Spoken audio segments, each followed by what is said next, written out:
Ndugu zangu, inawapasa kujua kwamba si kasoro katika upendo wa Mungu na ya huruma yake nyingi anapowatupa katika tanuu ya moto wa milele wale wanaokufa katika dhambi ya mauti bila toba. Bali ni nini? Ni kushindwa kwa daima kwa mwanadamu katika uhuru wake kamili kumpenda Mungu na wanadamu wenzake walioumbwa kwa sura na mfano wa Mungu. Tunasoma katika waraka wa kwanza wa Yohane sura ya 3 aya ya 14 hadi ya 15. Kumbe ni pale ambapo mwanadamu anakufa katika dhambi ya mauti bila kutubu na kupokea mapendo na huruma ya Mungu, yaani kutengana naye kwa daima kutokana na uchaguzi wake, tena uchaguzi wenye uhuru kamili, na hivyo anajikuta katika laana ya milele. Tunasoma katika Injili kadiri ya Mathayo sura ya 25 aya ya 41, kusema kisha atawaambia na wale wa kushoto, ondokeni kwangu ninyi walaaniwa, nendeni katika moto wa milele uliowekwa tayari kwa Shetani na malaika wake. Ndugu zanguni, msamaha wa Mungu kwa wakosefu ama kwetu sisi wa dhambi pindi tunapoongoka na kutubu ni jambo lililo bayana kabisa.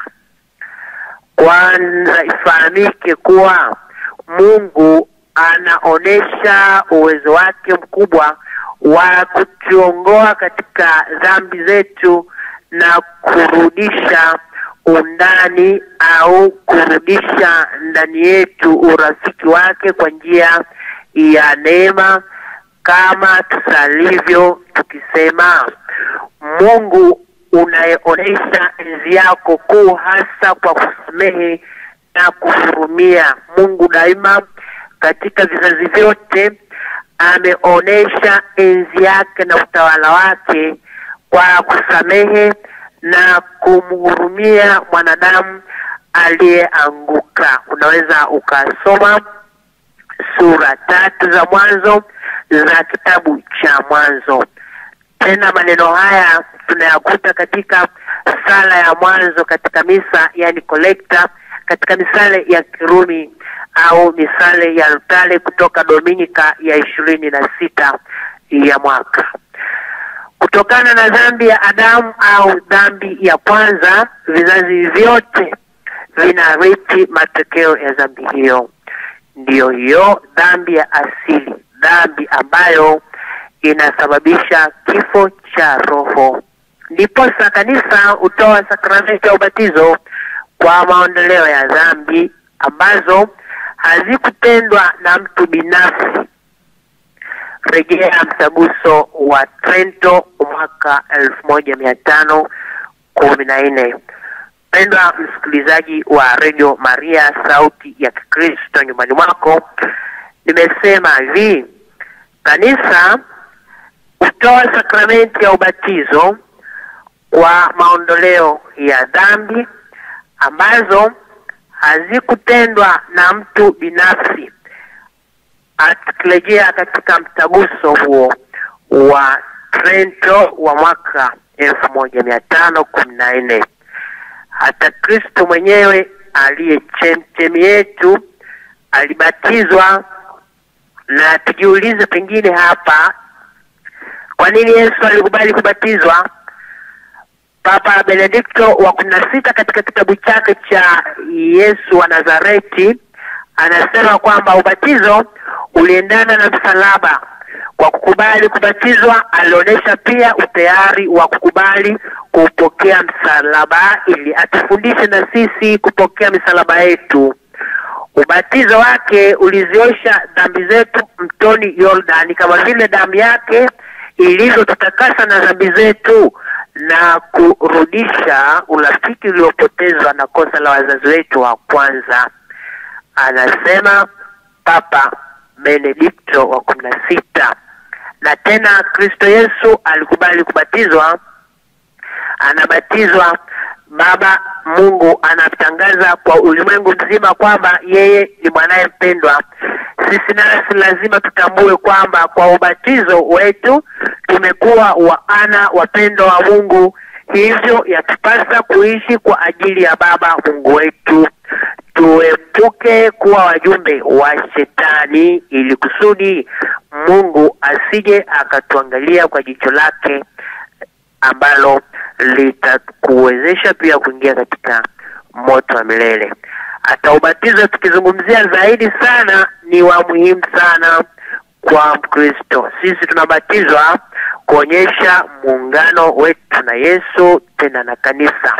Ndio maana siku ya Pentekoste jumuiya mpya, yaani kanisa, iliundwa, na ili tupate kujiunga na jumuiya hii ni lazima tubatizwe kwa moto. Wayahudi walitahiriwa ili kuingizwa kwenye jumuiya kama mmoja wa mzao wa Abrahamu, taifa teule la Mungu. Sisi, mimi na wewe, tunafanywa wana wa taifa teule, Israeli mpya, kwa njia ya ubatizo. Tusiukane ubatizo na wala tusizikane ahadi zetu za ubatizo. Tunakuwa wana wa kanisa. Usome katika kitabu cha Yesu wa Nazareti, ujazo namba 1, katika kipengele cha 17. Hata hivyo, ubatizo unatunganisha na mzabibu, yaani Yesu mwenyewe. Unakuwa tawi kwenye mzabibu huu. Yesu anadhihirisha kwamba ubatizo ni utumishi. Yeye anapobatizwa ndivyo anavyokuwa mtumishi zaidi. Sisi tusisahau kwamba tunabatizwa tupate kuwa watumishi. Chimbuko la Ukristo wetu ni utumishi. Kwa hiyo tukirejea katika swali hili, ikiwa Mungu ni mwenye huruma na upendo, sio mwepesi wa hasira na ni mwingi wa rehema, kwa nini anawatupa watu motoni, tena moto wa milele, ikiwa yeye hugaili mabaya? Mungu hafanyi vile katika kasoro yake, na wala Mungu hana kasoro. Mungu anakuruhusu mwanadamu katika akili na utashi, lakini kama wewe mwenyewe kwa akili yako na utashi wako utakubali kumgeuzia kisogo, Mungu hakulazimishi. Amekuumba yeye mwenyewe akakuweka duniani, lakini ni kazi yako wewe na mimi kutafuta wokovu. Baada ya ufufuko wa Kristo, aliwapeleka mitume kwa mataifa yote kwa jina lake, ili wawahubirie habari ya ondoleo la dhambi, yaani upatanisho. Upatanisho huo unaotekelezwa hata leo na mahalifa wao ni ili watu kwa njia ya ubatizo waondolewe dhambi na kufanywa kupatanishwa na Mungu na kanisa. Ndio maana Mtakatifu Agustino, askofu wa Hippo na mwalimu wa kanisa, anasema kanisa limepokea funguo za ufalme wa mbinguni ili ndani yake ondoleo la dhambi lifanyike kwa njia ya damu ya Kristo na kwa tendo la Roho Mtakatifu.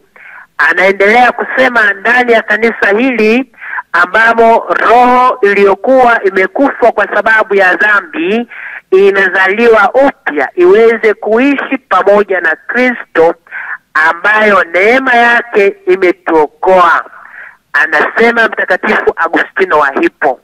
Kumbe katika ondoleo la dhambi, mapadre na sakramenti ni vyombo ambavyo Bwana wetu Yesu Kristo, mwanzilishi na mgawaji wa wokovu wetu, anataka kuvitumia kwa ajili ya kufuta dhambi zetu na kutupa sisi neema ya kufanywa wenye haki.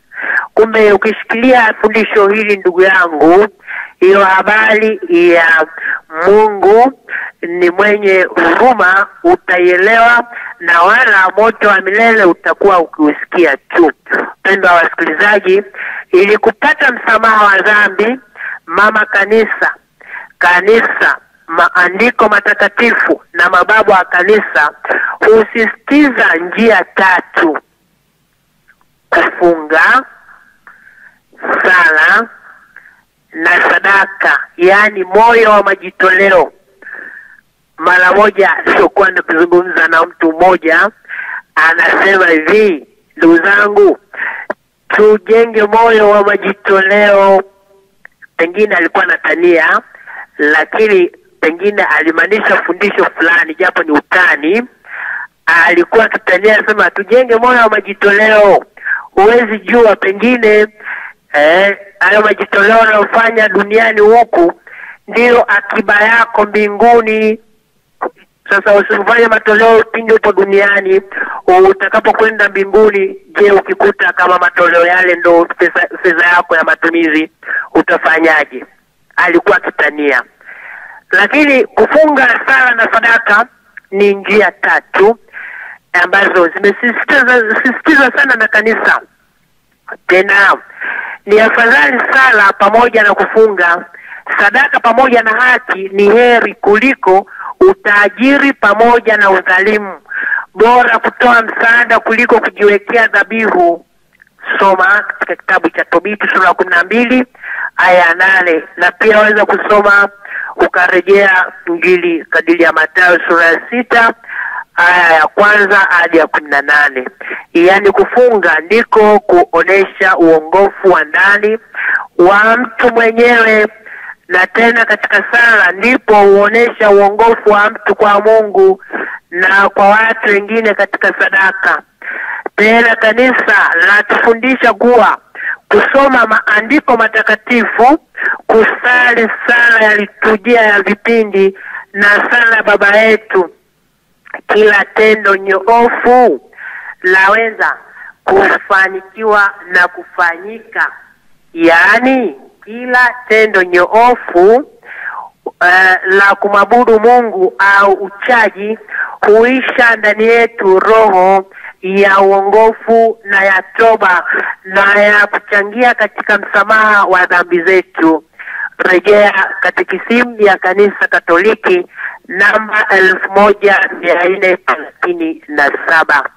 Wapendwa wasikilizaji, hivyo ni dhahiri kwamba Mungu aliyejaa rehema nyingi hafurahii maanguko ya wadhambi, yaani kupotea kwa wanawe. Ndio maana anatoa muda mwingi wa kutosha unaotajwa katika maandiko matakatifu kwa sababu za ajabu kuwa.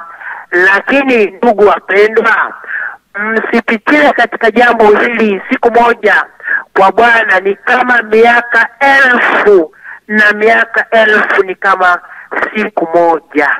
Kwa hiyo iko siku, ni lazima tujiandae. Iko siku yangu, iko siku yako pia. Sisi sote ni lazima tujiandae.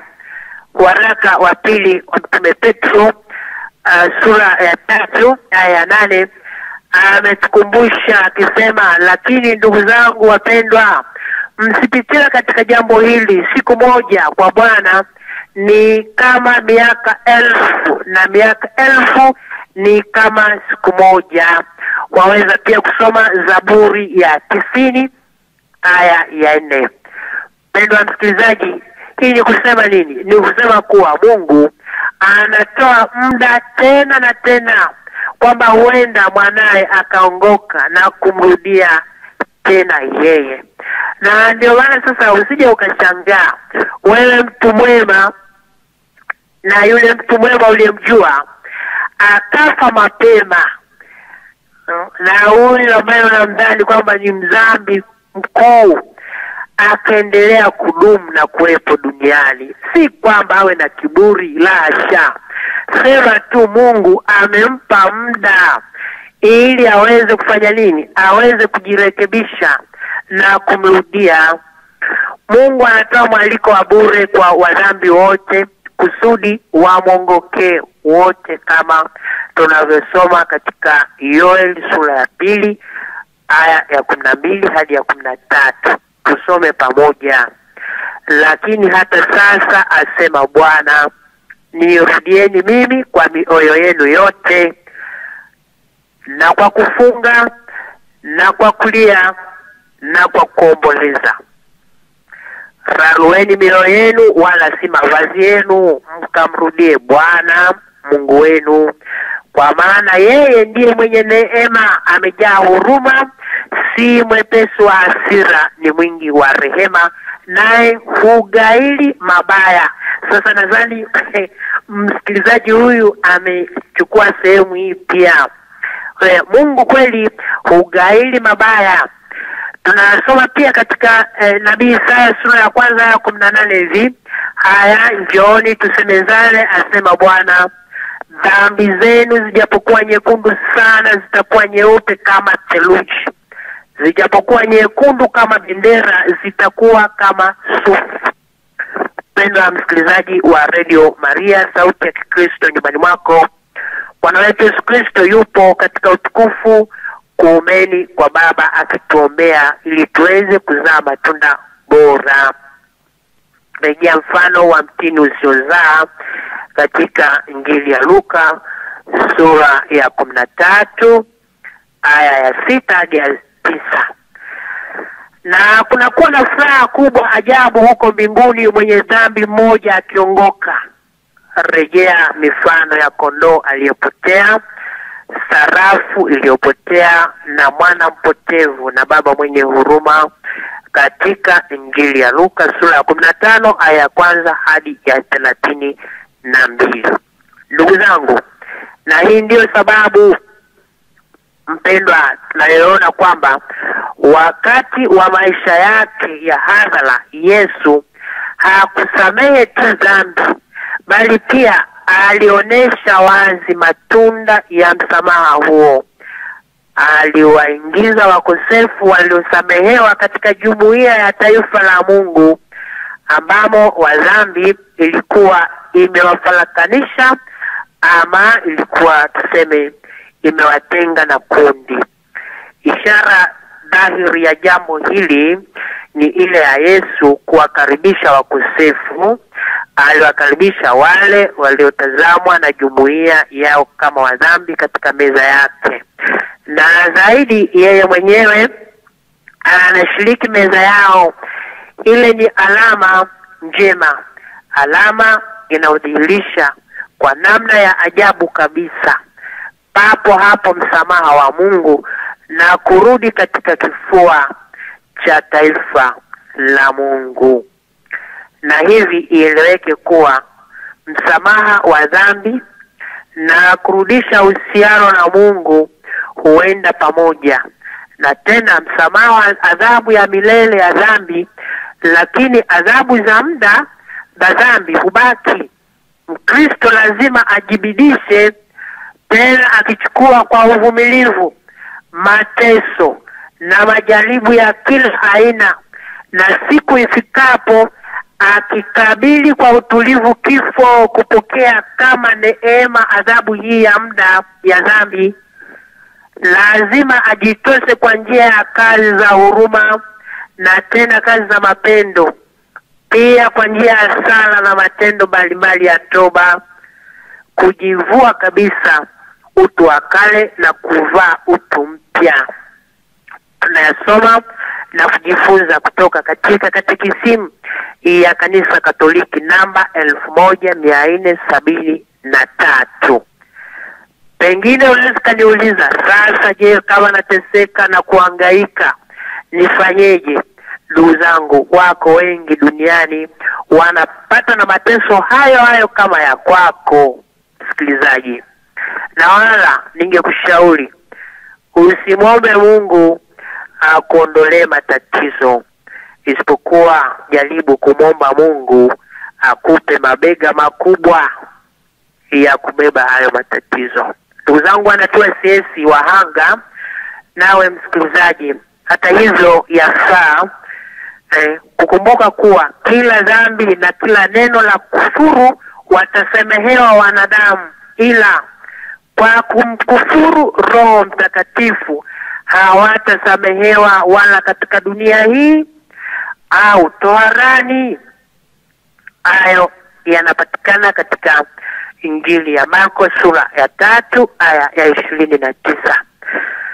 Waweza soma pia katika Injili ya Mathayo sura ya 12 aya ya 32, ama Injili ya Luka sura ya 12 aya ya 10. Maana yake nini? Maana yake wale wote walioikataa huruma ya Mungu, wamemkataa na kumkana Mungu, wameikana hata huruma yake, Mungu atawatazama kwa jicho la aina yake. Huruma ya Mungu haina mipaka, lakini yeyote anayekataa kwa makusudi kupokea huruma yake kwa kutubu vile alivyofanya Ibilisi Shetani, anakataa msamaha wa dhambi zake. Na huku tunajua kuwa wokovu unatolewa na Roho Mtakatifu. Ugumu wa namna hiyo ndio unaopelekea kwenye kutotubu kwa mwisho na upotevu wa milele. Mkumbuke yule mwizi msalabani ambaye mapokeo yamemtaja kwa jina la Gestas. Yeye mpaka anakufa pale msalabani amebaki katika msimamo wake ule ule wa dhambi, mpaka anamtukana Yesu. Wewe huoni kama huo ni usugu? Sasa Mungu yeye amekupa uhuru, hawezi kulazimisha. Mungu hata siku moja hamlazimishi mtu. Ugumu wa namna hiyo ndio unaopelekea kwenye kutotubu kwa mwisho na upotevu wa milele. Mbona huyu mwizi mwingine ambaye mapokeo yanamtaja kama Dismas, mbona ametubu nyakati, tena muda wa mwisho kabisa pale msalabani, na pale pale anapata ahadi, hakika leo utakuwa pamoja nami paradisini. Mungu akizungumza. Pendo la msikilizaji, na hii ndio sababu Shetani hawezi kufaidika na huruma ya Mungu, kwani mbali ya kwamba kwa uchaguzi wake huru amemkataa Mungu kwa daima, lakini pia huko ndiko kumkufuru Roho Mtakatifu kwa daima, dhambi ambayo haina msamaha kamwe. Dhambi hiyo haina msamaha. Kumbe hatuwezi kuungana na Mungu kama hatuchagui kwa uhuru kumpenda. Mpende Mungu na jirani, utaona manufaa. Lakini pia hatuwezi kumpenda Mungu kama tunatenda dhambi kubwa dhidi yake, dhidi ya jirani zetu na dhidi yetu sisi wenyewe. Tunasoma katika waraka wa kwanza wa Mtume Yohane sura ya 3 aya ya 14 hadi ya 15 kuwa yeye asiyependa akaa katika mauti. Kila amchukiaye ndugu yake ni muuaji, nanyi mwajua kwamba kila muuaji hana uzima wa milele ndani yake. Bwana wetu Yesu Kristo anatuangalisha kwamba tutatengwa naye tusipowasaidia katika mahitaji yao makubwa fukara na wadogo ambao ni ndugu zake. Soma katika Injili ya Mathayo sura ya 25 aya ya 31 hadi ya 46. Kufa katika dhambi ya mauti bila kutubu na bila kupokea mapendo ya huruma ya Mungu ina maana kututenga naye kwa daima, kutokana na uchaguzi wetu wenye uhuru kamili. Na ni hali hii ya mtu kujitenga mwenyewe kabisa au kushiriki pamoja na Mungu na wenye heri ambao huitwa moto wa milele. Kanisa katika mafundisho yake huthibitisha uwepo wa Jehanamu na umilele wake. Roho za wale wafao katika hali ya dhambi ya mauti hushuka mara moja baada ya kifo chao ndani ya Jehanamu, ambamo hupatilizwa kwa adhabu ya Jehanamu, moto wa milele. Teso kula Jehanamu ni katika kutengana milele na Mungu, ambaye ni ndani yake tu mtu anaweza kupata uzima na heri, ambavyo kwa ajili hiyo aliumbwa, na kwa kweli ambavyo anavitamani sana. Baada ya kufa roho ya mtu yaenda wapi? Baada ya kufa, roho ya mtu yaitwa barazani kwa Mungu. Kule inaenda kufanya nini? Kule inaenda kuhukumiwa juu ya nini? Juu ya mawazo, maneno na matendo. Kwa hiyo kikombe chako kimejaa matendo mema, moja kwa moja mbinguni. Kikombe chako kipo nusu, moja kwa moja toharani. Kikombe chako hakina kitu chochote, motoni. Mpendwa msikilizaji, ikiwa Mungu ni mwenye upendo na huruma nyingi, si mwepesi wa hasira na ni mwingi wa rehema, kwa nini anawatupa watu motoni, tena moto wa milele, ikiwa yeye hugaili mabaya? Kwa muhtasari, nimewajibu kwamba si kasoro katika upendo wa Mungu na ya huruma yake nyingi anapowatupa katika tanuu ya moto wa milele wale wanaokufa katika dhambi ya mauti bila toba, bali ni kushindwa kwa daima kwa mwanadamu katika uhuru wake kamili kumpenda Mungu na wanadamu wenzake walioumbwa kwa sura na mfano wa Mungu. Kumbe, kwa kuhitimisha, tunasema ni pale ambapo mwanadamu yeye mwenyewe anakufa katika dhambi ya mauti bila kutubu na kupokea mapendo na huruma ya Mungu, yaani kutengana naye kwa daima kutokana na uchunguzi ama uchaguzi wake wenye uhuru, na hivyo kujikuta katika laana ya umilele. Injili ya Mathayo sura ya 25 aya 41 anasisitiza, kisha atawaambia na wale wa kushoto, ondokeni kwangu ninyi walaaniwa, nendeni katika moto wa milele uliowekwa tayari kwa Shetani na malaika wake. Mimi na wewe tujichunge, tusije tukawa malaika wa Shetani tukaunguzwa na moto wa milele. Na hili ni jambo dogo tu, lishike amri, mpende Mungu na jirani. Hayo ndiyo baadhi ya mambo ambayo Mungu anatutaka. Kwa jina la Baba na la Mwana na la Roho Mtakatifu, amina. Tunakushukuru Mungu wetu kwa mafundisho yako katika kipindi hiki. Tunakuomba utujalie neema zako ili tuweze kuyaishi mafundisho hayo kwa sifa na utukufu wa jina lako. Tunaomba hayo kwa njia ya Kristo Bwana wetu, amina.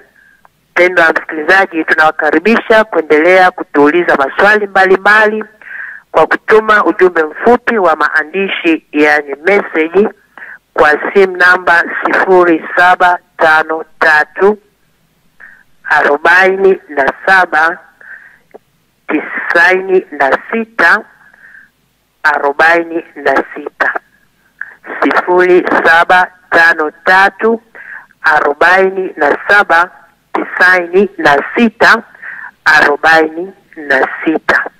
Kwa barua pepe maswalimaria@gmail.com.